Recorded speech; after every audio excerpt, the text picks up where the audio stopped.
ధర్మము న్యాయమని మాట్లాడే బండి సంజయ్కి ఏ దేవుడు చెప్తాడు? ఆ కార్యకర్తలను అడ్డుకోవడానికి లేదా? జై శ్రీరామ్ అంటే ఇదేనా?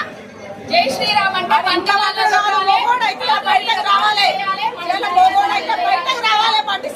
మంత్రి బండి సంజయ్ గారు దాడి ఖర్చుడు కాదు ఇలా, మా పార్టీ ఆఫీస్ మీద దాడి ఖర్చుడు కాదు ఇలా. బండి సంజయ్ అనేటోడు మొగోడు అయితే అబ్బకే అయ్యకే ఉంటున్నాడు అయితే రోడ్డు మీదకి వచ్చి ఇలా మాట్లాడాలని సవాల్ విసురుతున్నాము.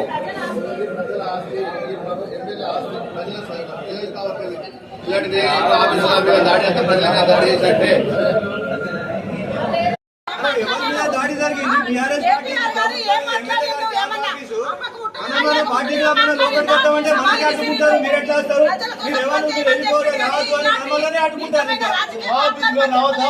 పార్టీ ఆఫీస్ నేను ఒక కార్పొరేటర్ ని నన్ను పోనీరంటే నువ్వు ఆగు ఆగు ఆగు న్యాయం పడి ఉరికత్తారు. అయినా ఇలా క్యాంప్ ఆఫీస్ మీద పోలీసు వాళ్ళకి పని ఏంది? మా మీద నిలబడ్డేంది? మాకు రక్షణ ఇప్పుడు వచ్చుడేంది?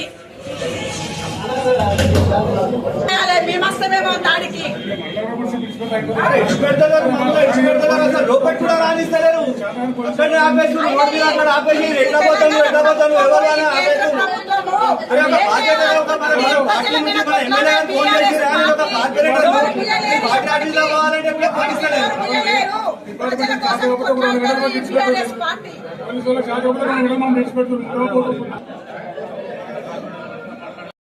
ఏంటిది నువ్వు ఒక్కసారి గెలిచినావు అంటే మా కేటీఆర్ గారు 5 సార్లు సిరిసిల్లలో గెలిచిన ఎమ్మెల్యే ఓటమి ఒక్కసారి కూడా ఓడిపోలే కేటీఆర్ గారు.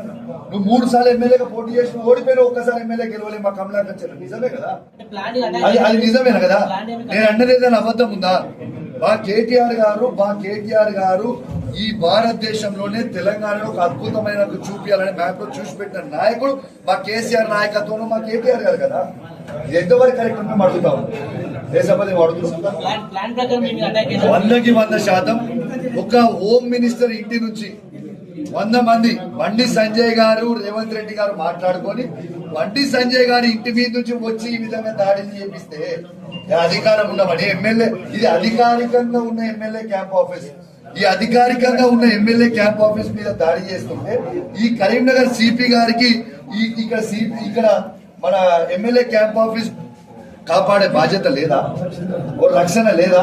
నేను ఒక ఎమ్మెల్యేని ఇది కదా.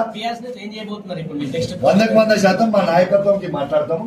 వాళ్ళు పిచ్చోళ్ళక్క చేస్తే మేము పిచ్చోళ్ళక్క చేయం. మేము ఒక బాధ్యత కలగ నాయకుల బాధ్యత కలగ ఉన్నాం. వాళ్ళు ఫ్రస్ట్రేషన్ లో చేస్తా ఉన్నాం.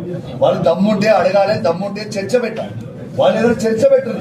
ఇలా నేను ఏమడిగినా నీకు సబ్జెక్ట్ ఉన్నది అంటే చెప్పు, ఆ సబ్జెక్టు ప్రకారం చర్చ పెడదాం.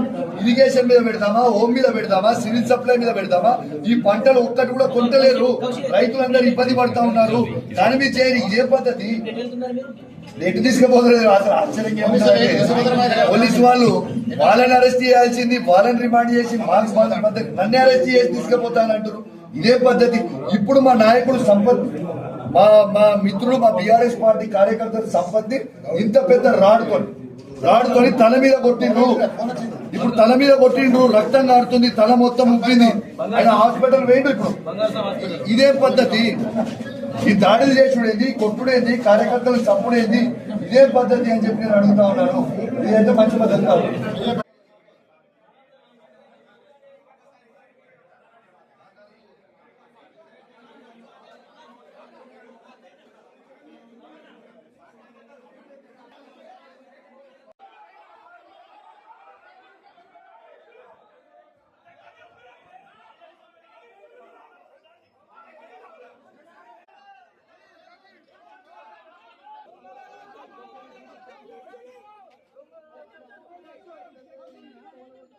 Second.